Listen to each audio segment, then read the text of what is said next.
Thanks, Greg. Thanks, Kartik. Thanks, Sean.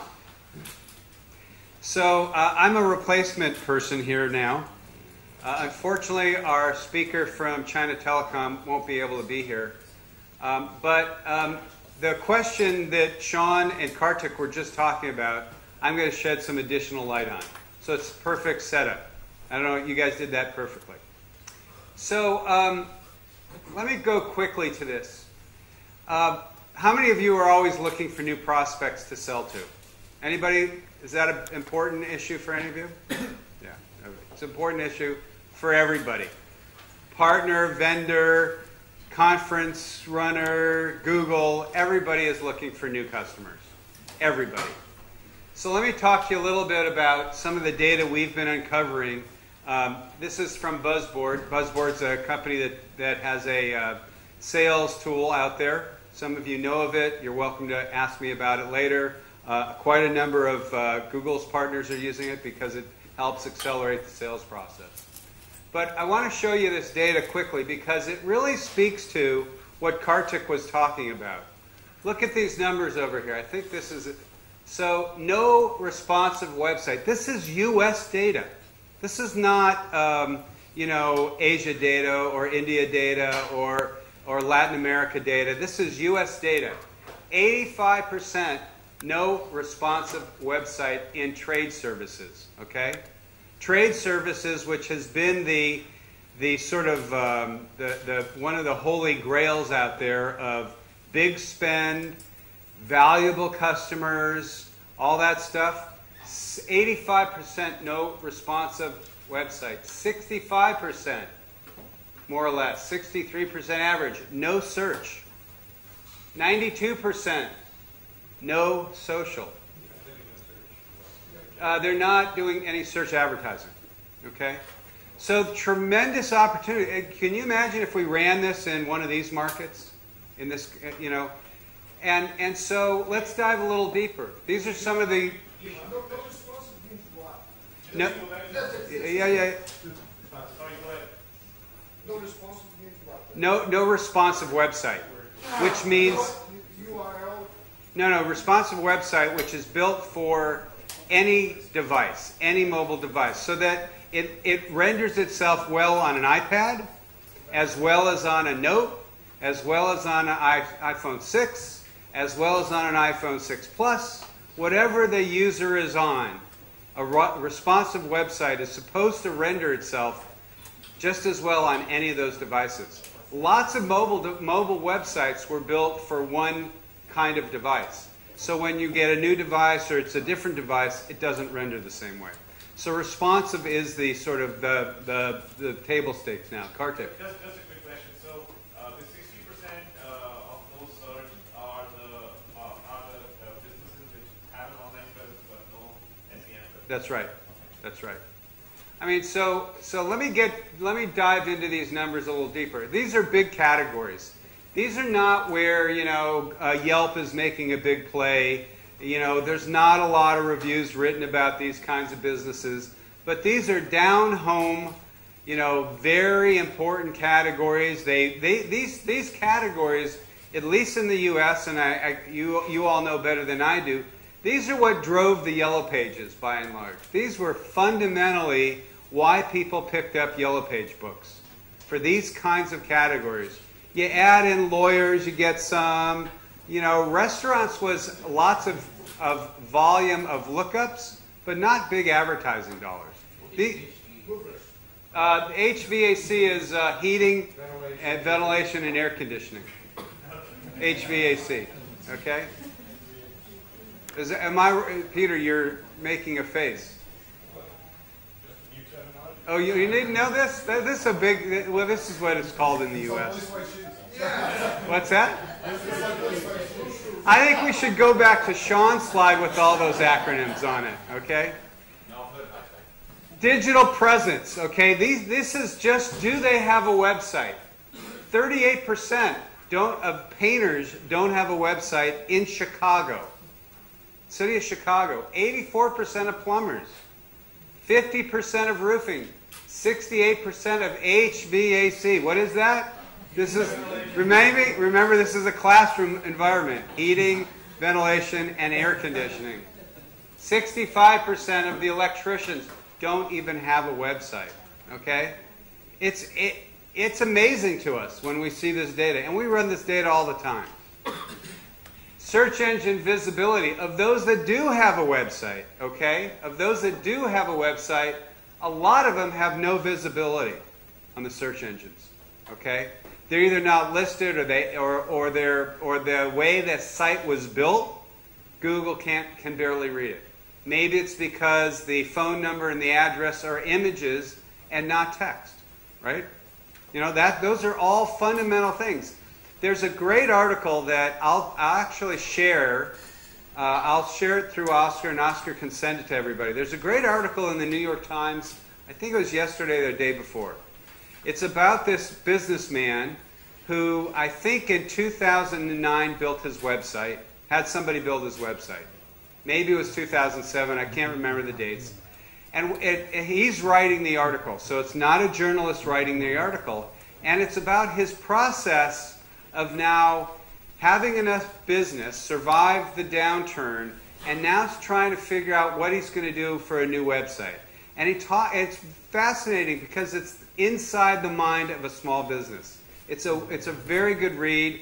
There are going to be a couple of additional posts about it. But he really talks about all these challenges that the small business owner is facing. And he's got a budget of $25,000 to rebuild his website.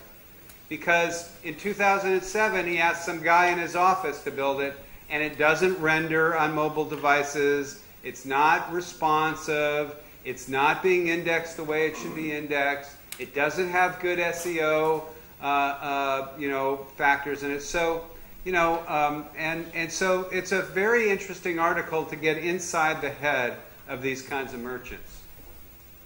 Social presence. Basically, 90% of those that have a website have no social presence, or not a very good social presence. Okay, and we know, and there's a lot of research. Kelsey does research about this. If you ask a merchant, "Are you on Facebook?" what you often get is yes, but that means they as Neal Polachek, not Neal as a business person. Well, I know, but there's still a lot of confusion about that. I'm not saying your research is bad. Everybody says they're on Facebook, okay? Right. And there may be no spend. So there's a lot of confusion when you ask this kind of question in a survey. When you look at the real data, it's not nearly as high as what people would self-report. Because who would say they're not on Facebook? Everybody's on Facebook, right? Everybody has to be on Facebook. So not well developed in that way. Multi-screen presence. More have a traditional mobile website than a responsive website. So of the trade services with websites that are mobile, multi-screen compatible, you can see mobile website is much higher than responsive website. So that means that these people who do have and are smart enough to have a mobile website, very few of them actually will have that website be seen very well on a different device than what that website was originally built for. And as we know, you look at the adoption rate of the 6 or the 6 Plus, all these devices are changing very quickly. And so that merchant is at a disadvantage relative to large businesses, relative to their competitors, if they're not staying with this stuff. There's a lot of business to be done here. This is what Sean was saying. This is what what Kartik was saying. You can't build your business on SEM alone. It's an important piece of a business solution, but you can't build it on that alone. And this is how savvy the US user market is in the U.S. Smartphone adoption is between 18 to 64 years of age. Smartphone adoption is up to 76%. And that's probably, in there's probably Samsung, there's probably Android, there's probably iPhone 4, 5, 6. So, and there's probably mini tablets, there's probably, the iPad tablet. I mean, all these devices that merchants have to make sure that when consumers are looking for them or engaging with them, that they can offer that consumer an engaging experience. I think Kartik said, and Sean showed us that click rates actually, changed over from mobile to desktop, in the last year or two. So what's a non-responsive site? It's one of these that looks like this when you open it on a Samsung and looks like that when you open it on an iPhone. Non-responsive site. Or on a, I think this is, I can't even tell what this is. I think this is a bigger Samsung device over here. And then this is where it becomes responsive and you can see it and understand it on whatever device you're looking at. So we looked at this in Chicago and said, well, we know about morning, noon, and night plumbing. They're not doing a lot of stuff over here.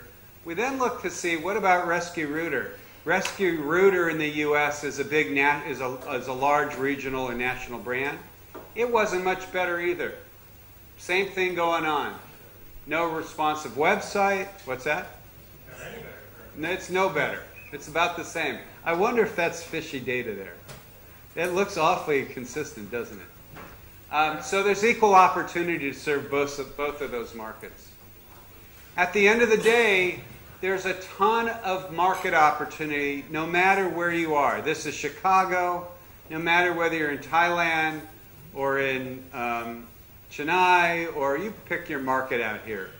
These merchants are going to have to be found.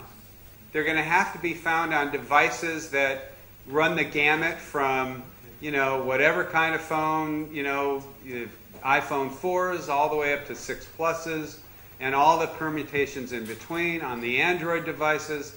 There's a ton of work to be done to get these merchants to make sure that they're in front of their customers wherever and whenever those customers want to find them.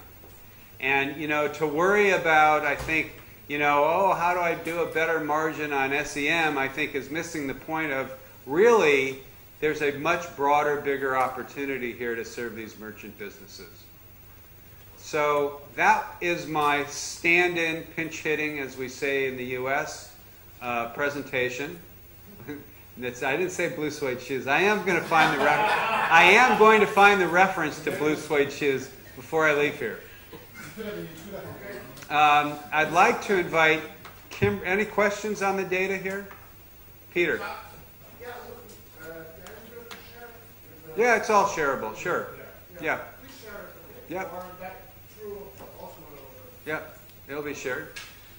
Peter, did you have a question? Yeah. I wonder, particularly for the categories that you described, trade services. Yeah.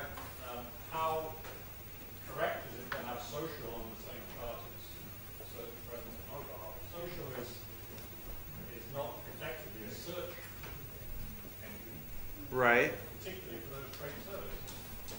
Well, anybody advertising in social is primarily is promoting the image of its company rather than its presence as a company. Yeah, but I mean, is somebody going to look for a plumber in Facebook today? If you're looking for a plumber urgently, are you going to start looking in Facebook first?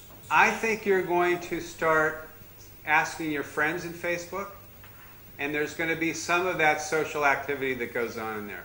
I see it in other places. But that's okay. But that's not the most direct route to finding. No, but the they're plumber, all places where consumers are going to be. Okay. I understand that, but it's primarily an image medium for these type of services. I think it's a matter of time, Peter, before Facebook turns on their search business. Well, that may be, but today it's a medium for image reputation management. Sure. Rather than as a search tool. Sure. I'm not suggesting for those trade services. I'm not debating. I'm not going to debate whether or not they should be there. They should probably be there in some fashion. That's where eyeballs are. A lot of cases, people buy coupons. It's really just for branding awareness. Coupons never get used. Valpak has built a very large business, with coupons that never get redeemed. What is it? It's an image business. It's a brand awareness business. But plumbers don't do No, they use coupons, sure. It's certainly the, yeah, go ahead. So the data is really just run through the BuzzBoard engine where we identified the kinds of businesses and just ran it against the parameters that we run all the time for the sellers who are using BuzzBoard. So we just aggregate them all up. It's all U.S. Well, it's actually Chicago. What was it? It was U.S. and Chicago, I think. U.S., Illinois, and Illinois. It's not Illinois. It's Illinois and Chicago. And it's just looking at these sites. It's simply looking at the sites and looking at the data. So at the end of the day, there is still tremendous opportunity, even in the U.S., to bring these merchants online. Yes, we know restaurants are online. There are categories that have moved online much more quickly than other categories. No question about it. Because frequency, because of the value proposition. But, in 3 or 5 years, I can't imagine a business not being online and having a basic, solid online presence that has a responsive site as part of it, where they can be indexed by the search engines, where they have some social presence.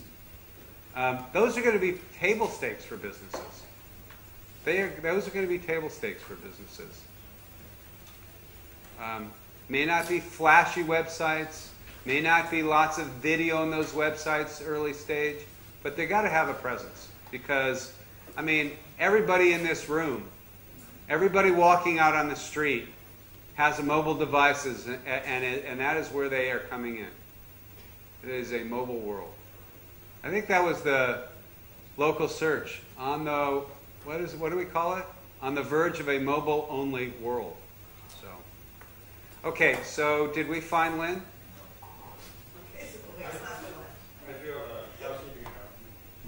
Charlie has a house. I'm in 1904. Speaking of housekeeping. Just the lunch at the Erewhon Tea Room, and there's staff outside to breakfast there, and we have a bed. Is that on this floor? No, we have to go outside. Don't tell people. And will somebody be in this room? Will there be, so that we can leave our stuff, or should we take our stuff? Take everything, okay? Everybody should take everything. Okay, so this is a classroom, remember? So as the sort of moderators, professors, score of 1 to 10. 10 being the best class you've ever taken. 1 being the worst class you've ever taken. How was this morning? 5 or better? 5 or worse? No one's going to say that. So thank you for... Oh, Lynn is here. Is this a good time? Let's do this now. Do you know where it is? All right. It's all yours. Here's a mic for you. I think it's on.